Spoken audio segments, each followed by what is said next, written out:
성경 말씀 읽어드리겠습니다. 시편 146편 1절부터 10절입니다. 할렐루야, 내 영혼아 여호와를 찬양하라. 나의 생전에 여호와를 찬양하며 나의 평생에 내 하나님을 찬송하리로다. 귀인들을 의지하지 말며 도울 힘이 없는 인생도 의지하지 말지니 그의 호흡이 끊어지면 흙으로 돌아가서 그날에 그의 생각이 소멸하리로다. 야곱의 하나님을 자기의 도움으로 삼으며 여호와 자기 하나님에게 자기의 소망을 두는 자는 복이 있도다. 여호와는 천지와 바다와 그 중에 만물을 지으시며 영원히 진실함을 지키시며 억눌린 사람들을 위해 정의로 심판하시며 줄인 자들에게 먹을 것을 주시는 이시로다. 여호와께서는 갇힌 자들에게 자유를 주시는도다.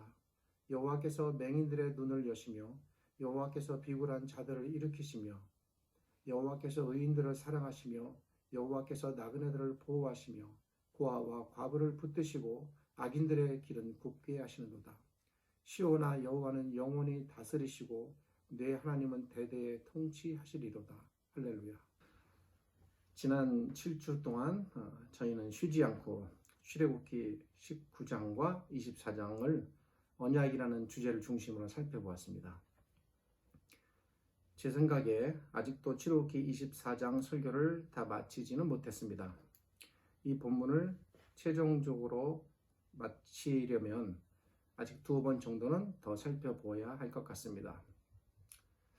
그러나 즐거운 일도 반복되면 지루하고 맛난 음식도 자꾸 먹으면 물리듯 그동안 연속해서 7주 동안 출애굽기만을 대했으니 조금은 지루하고 힘드셨지 않았을까 생각됩니다.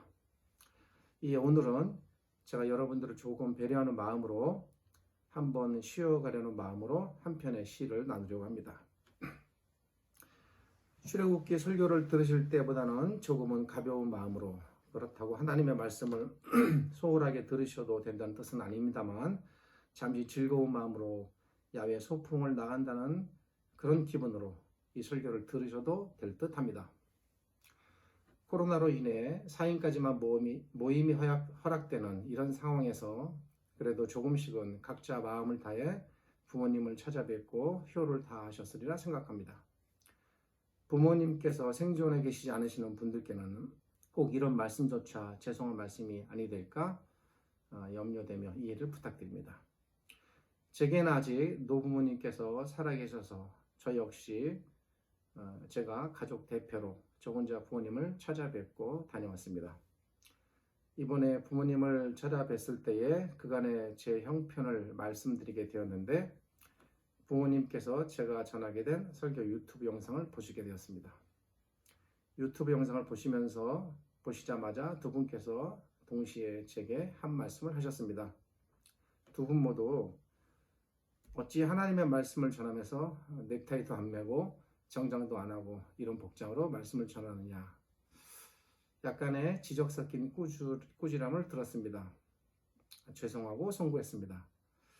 저는 와이셔츠만 입어도 괜찮다 생각되었지만 부모님의 입장에서 또 어른들의 입장에서 그렇게 보이지 않으셨나 봅니다.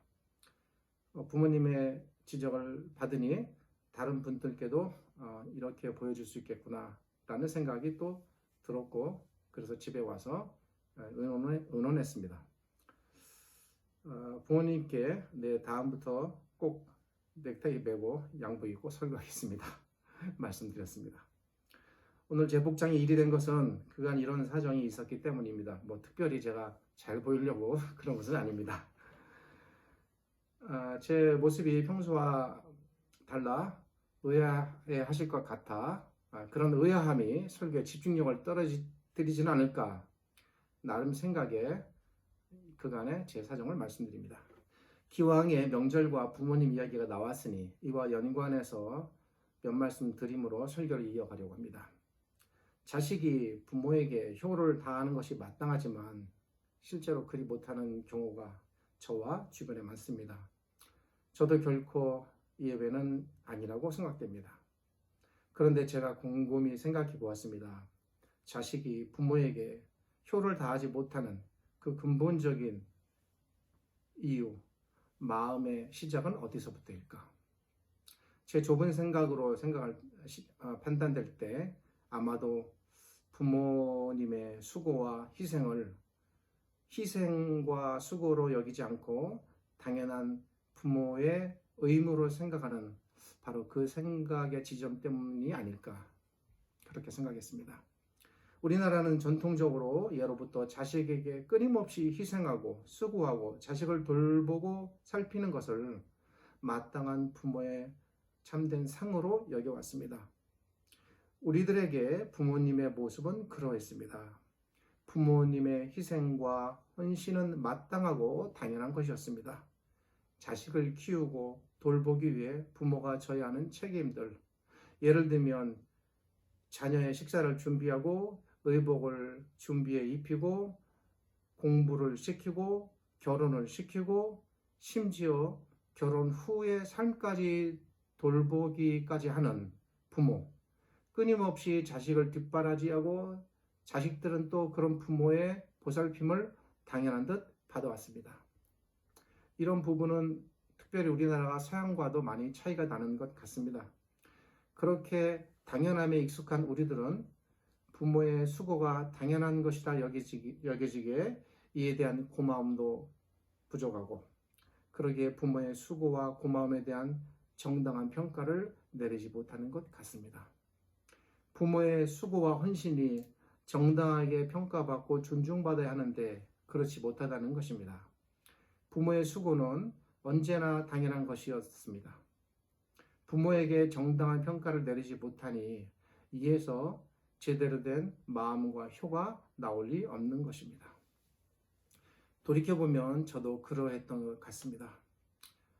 잠시 부끄러운 제 과거를 말씀드릴까 합니다. 제가 중고등학교 시절에 저희 집에서 멀지 않은 곳에 약간의 밭이 있었습니다. 어머님께서는 조금이라도 자식들을 좋은 곳으로 먹이시기 위해 또 조금이라도 경제적인 부담을 줄이시기 위해 봄부터 가을까지 날마다 그 밭에 나가시어 야채며 채소를 가꾸셨습니다. 그렇게 가꾼 채소나 야채를 머리에 이시고 또 손에 들고 1시간 가까이 버스를 타고 날마다 집으로 나르셨습니다. 돌이켜보면 그 옛날 저희 외할머님께서도 여름이면 옥수수 그리고 가을이면 또 감자나 고구마 같은 것을 머리에 이시고 저희들 외손주들을 찾아오셨는데 저희 어머님께서도 그렇게 저희를 돌보셨습니다. 지금 생각해보면 내가 왜 그렇게 부모님의 수고를 당시 깨닫지 못했을까 안타까운 마음이 듭니다. 왜일까? 부모님의 수고를 지금도 마찬가지지만 그 당시에 너무 당연한 것으로 여겼습니다. 이번 명절에 어머님께서 수십 년 전에 그때 일을 말씀하셨습니다. 그때 날마다 머리에 짐을 지고 집에 가는 일이 매일매일 힘드셨다고. 그래서 혹시 한 아들이라도 나의 짐을 들어주기 위해 나와 있지는 않을까 그런 기대를 하면서 오셨었다고 하셨습니다. 돌이켜보면 너무나도 죄송했고 너무나도 어머님의 마음을 헤아리지 못했습니다. 며칠 전 그 말씀을 들으면서 죄송했습니다. 그렇게 말씀하시면서 이번 설에도 또 친히 짠 것이라며 좋아하시며 참기름 2병과 김치 1통을 싸주셨습니다. 들고 오는 마음이 기쁘고 감사하기도 하지만 또 아련함으로 아파오기도 했습니다. 결혼해서 20년 지났고 나이가 50을 훨씬 넘긴 지금도 이토록 부모의 돌봄 속에 사는구나 그런 생각이 듭니다. 그 옛날 저는 그러했습니다. 어쩌면 지금도 그런 생각을 완전히 떨치지 못하는 것 같습니다. 왜 나는 부모의 수고와 헌신을 당연한 것으로 여겼을까? 그래서 지금도 참되게 노부모님의 마음을 헤아리지 못하고 여전히 효를 다하지 못하는 것 같습니다. 우리에게 부모님이 그런 분들이라면 우리 신자들에게 하나님은 과연 어떤 분일까? 제가 말씀드리고 싶은 것은 하나님 그분 자신의 어떠함이 아니라 하나님을 생각하는 우리 마음의 어떠함, 즉 우리 인식의 어떠함입니다. 우리가 부모의 수고와 헌신을 당연하고 마땅한 것으로 여긴다면 우리는 부모님을 정당하게 평가하기 힘듭니다. 정당하게 평가하지 못하기에 고마움을 제대로 느끼지 못하고 또 고마움을 느끼지 못하기에 제대로 된 감사와 효를 드리지 못합니다. 하나님께 대해서도 동일한 원리가 적용됩니다. 차이가 있다면 부모님이 우리 눈에 보이는 분이라면 하나님은 우리의 눈에 보이지 않는 분이라는 사실입니다.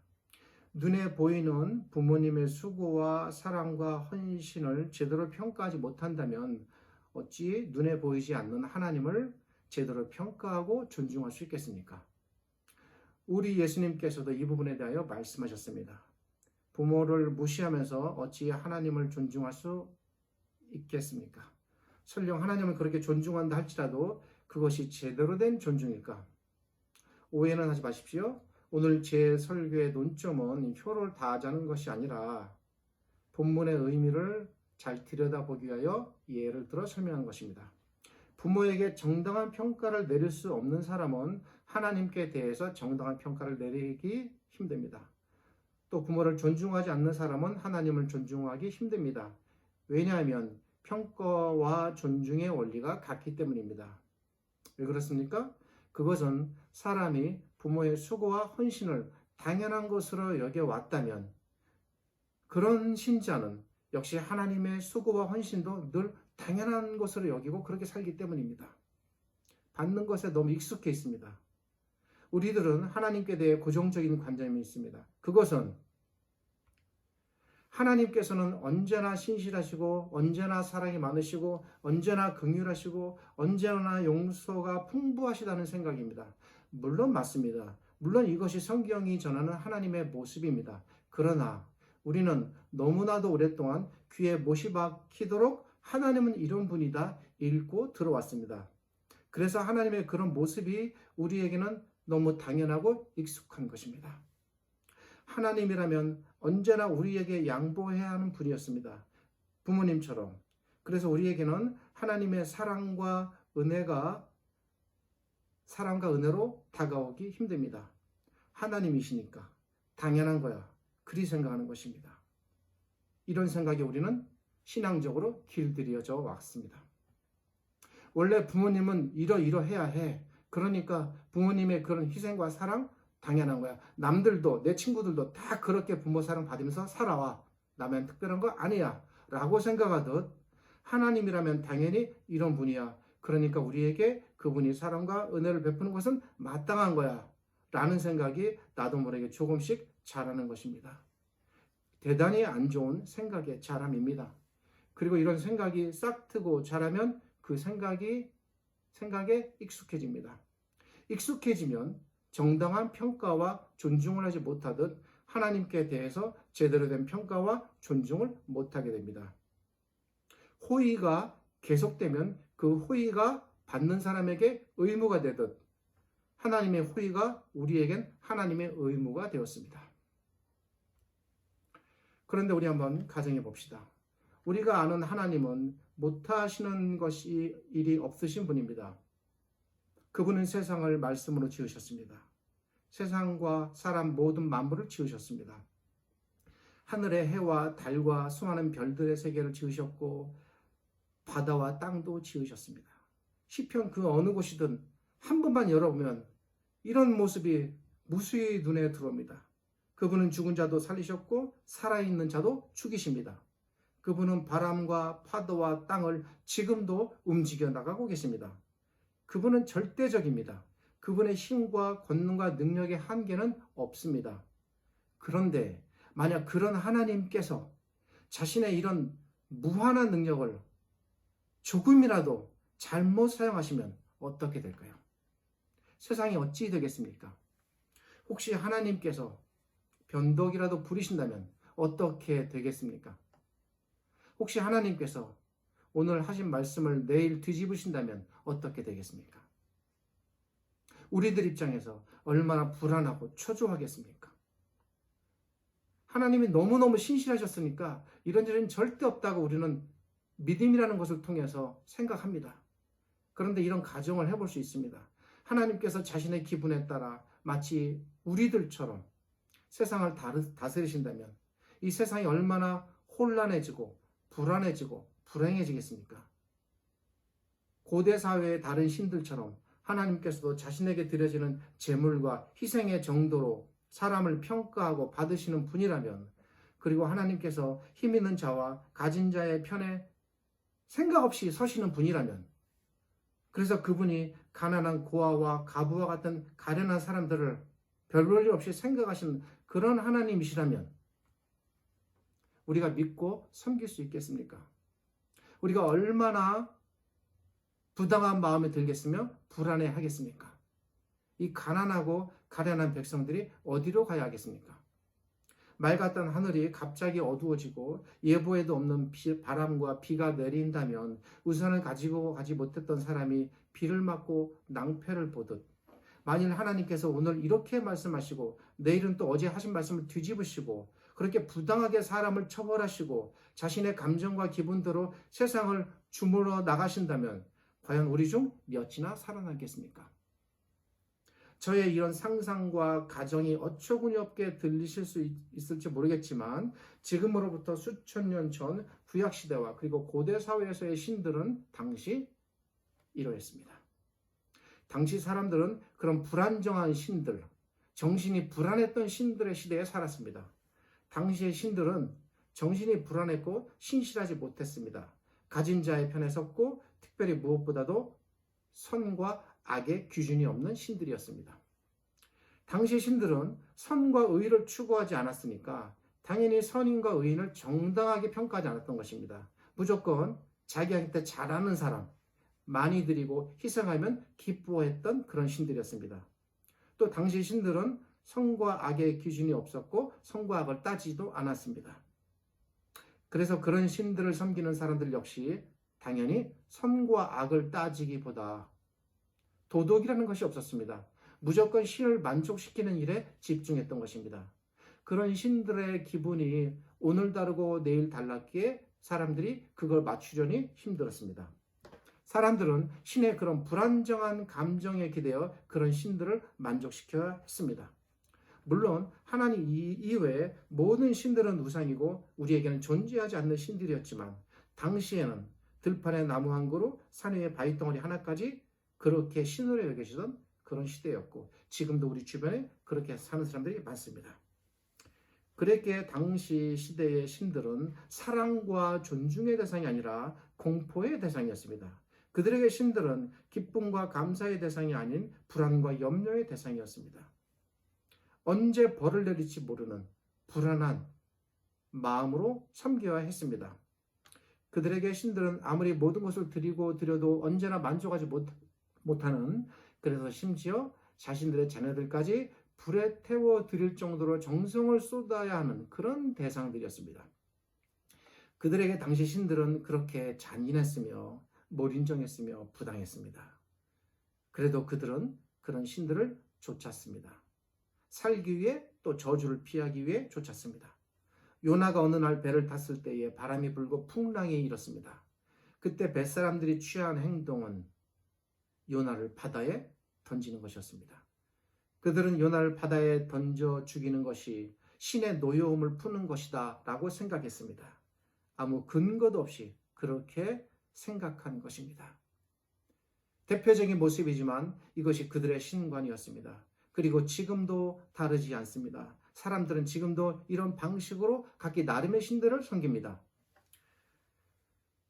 당시의 신들을 소개하면 대강 이렇습니다. 가장 대표적으로는 풍요와 다산의 신이며 바알과 70신들의 어머니 신으로 여겨지는 아세라, 그리고 아세라의 아들 신이며 폭풍과 생산과 풍작의 신인 바알, 그리고 풍요와 전쟁의 신이며 바알의 배우자인 여신이며 특별히 살아있는 아이의 제물을 받았던 여신 아스타롯, 국가와 전쟁의 신인 그모스, 전쟁과 승리의 신인 몰렉, 풍요와 생산을 관장하는 다곤, 풍요와 번영과 별을 주관하는 하늘의 여왕신, 그리고 그 외에 가나안의 엘, 수리아와 아라비아에서 전래된 갓, 전쟁의 신 아낫, 죽음의 신 모트, 폭풍의 신 아다드, 히타이트의 폭풍신 데슈브, 히타이트의 어머니 신인 한나한나, 히타이트의 태양의 여신인 아린나가 있었습니다.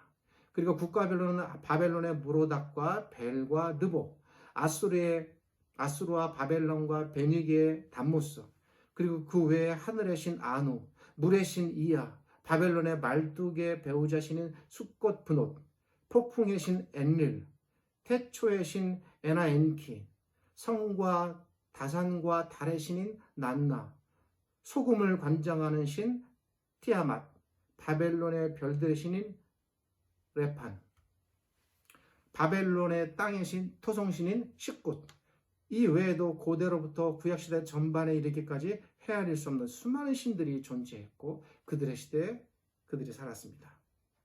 생각해 보십시오. 헤아릴 수 없는 수많은 신들이 당시 사람들의 생각 속에 존재했습니다. 그리고 그 신들은 모두 각기 제한된 능력으로 제한된 부분을 담당했습니다. 그리고 그런 신들은 신실함과는 거리가 멀었습니다. 성과 악에 대한 정당한 기준이나 평가가 없었습니다. 언제나 드리는 자의 열의와 희생의 정도에 따라 움직이는 신들이었습니다. 언제나 공포와 염려의 대상이었습니다. 그런 시대에 언제나 신실하시고 언제나 약속을 지키시고 언제나 자비로우시며 언제나 변치 않으시며 그리고 무엇보다도 가진 것 없는 고아와 과부까지 긍휼히 여기시며 조건 없이 받아들이고 사랑하는 그런 신이 있다면, 그리고 그 신이 무엇보다도 선과 악에 대한 정확한 기준을 갖고 사람을 정당하게 평가한다면, 또 그 신이 제한적인 능력이 아닌 무제한적인 능력을 갖고 계신 분이라면 과연 그 신에 대한 놀라움과 기쁨이 얼마나 컸겠습니까? 우리는 오늘의 관점으로 하나님을 보지만 시인은 당시 신관의 세계의 관점에서 하나님을 바라보는 것입니다. 그런 신의 선택을 받아 그런 신을 섬기는 사람 얼마나 기쁘고 행복하고 마음 든든하겠습니까? 시인이 이 시를 통해 찬양하는 신의 성품이 그러한 것입니다. 잘 읽어보면 이 시 안에는 그런 신의 성품이 다양하게 녹아 있습니다. 그래서 시인이 그 하나님을 찬양하고 노래하는 것입니다. 이 시는 시인이 하나님을 당대의 그런 무수한 신들과 비교해서 그분이 얼마나 신실하시며 그분이 얼마나 사랑과 긍휼과 용서가 크시고 그리고 그분이 얼마나 능력이 크신지를 노래하는 것입니다. 그런데 이것이 우리에게는 익숙하다는 것입니다. 이것이 문제입니다. 이 시의 내용을 들여다봅니다. 말씀드린 바와 같이 이 시는 그런 하나님을 첫 절인 1절과 끝절인 10절에서 모두 할렐루야로 시작해서 할렐루야로 맺습니다. 너무나도 놀랍고 신실하시고 뛰어나신 신이시기에 찬양으로 시작해서 찬양으로 끝나는 것입니다. 5절은 그런 하나님을 도움으로 삼으며 그런 하나님을 소망으로 두는 자가 얼마나 복된가. 그리고 6절은 그 하나님께서 천지와 바다와 만물을 지으신 그분의 무한한 능력에 대해 소개합니다. 그런데 그런 능력의 신께서 변덕을 부리지 않으십니다. 6절은 그런 하나님께서 진실함을 지킨다고 말합니다. 무슨 말입니까? 거짓말하지 않는다는 것입니다. 그 하나님께서는 특별히 다른 신들과 다르시니 또 나그네를 보호하시며 고아와 과부를 붙드시고 그리고 정당하게 평가하여 악인은 벌하신다고 9절에서 말합니다. 그러니 그런 하나님을 어찌 해야 되겠습니까? 너무너무나 찬양받으실 대상입니다. 그래서 10절에서 찬양과 할렐루야로 마치는 것입니다. 이 시가 누구의 시인지 우리는 알 수 없지만 시인은 하나님을 매우 정당하게 평가하고 있습니다. 시인이 왜 이렇게 하나님을 정당하게 평가할 수 있었을까? 그것은 시인이 하나님의 호의, 즉 신의 호의를 당연한 호의로 받아들이지 않았기 때문입니다.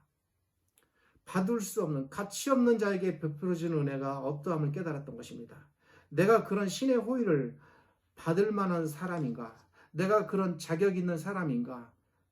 나에게는 그런 자격이 없는데, 권리가 없는데 하나님께서 나에게 이토록 크신 은혜를 베푸셨구나 라는 사실을 시인이 깨달았습니다.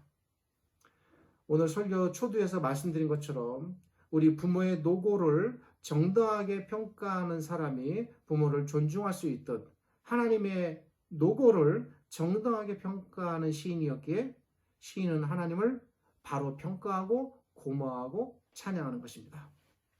새해 첫 명절을 맞아 우리 모두 하나님을 정당하게 제대로 평가하는 사람들이 되시기를 바랍니다. 하나님의 노고와 그분의 희생과 사랑을 마치 당연한 그분의 책임처럼 돌리지 맙시다. 그분의 호의는 자격 없는 우리에게 베풀어지는 한량없는, 한자를 써서 죄송합니다, 헤아릴 수 없는 은혜라는 사실을 기억하시기 바랍니다. 그래서 부모를 참되게 평가하고 존중하듯 하나님을 그렇게 참되게 평가하고 존중하는 신의 백성들이 되기를 바랍니다. 우리 하나님은 우리의 모든 섬김과 온당한 평가와 존중을 한없이 받으시기에 전혀 부족함이 없으신 그런 신실하시고 고마운 신이신 하나님이십니다. 그런 하나님을 끝없이 사랑하고 또 사랑하시기를 바랍니다. 기도하겠습니다. 거룩하신 우리 아버지 하나님, 감사합니다. 오늘 이 시편 기자의 시 한 편을 통하여 이 시인이 하나님께 품고 있었던 이 시인의 생각, 시인의 인식이 어떠함을 알아보았습니다. 우리 모두 우리 하나님을 시인처럼 진실함으로 대하게 하여 주옵소서. 진실함으로 우리 마음속 깊은 곳에서 거짓없는 마음으로 하나님을 높이고 찬양하고 경배하고 섬기며 따르는 거룩한 백성들 되게 하여 주시옵소서. 지금은 우리 주님 예수 그리스도의 은혜와 저희를 지극히 사랑하시는 아버지 하나님의 크신 사랑과 오늘도 이 말씀으로 우리를 깨닫게 하시고 의와 참된 길로 인도하시는 성령 하나님의 함께 하심이 이 말씀이 읽혀지고 들려지고 전파되는 모든 곳마다 오직 하나님만이 높임 받으시고 섬김 받으시며 영광 얻으시기를 주님의 이름으로 축원하옵나이다. 아멘.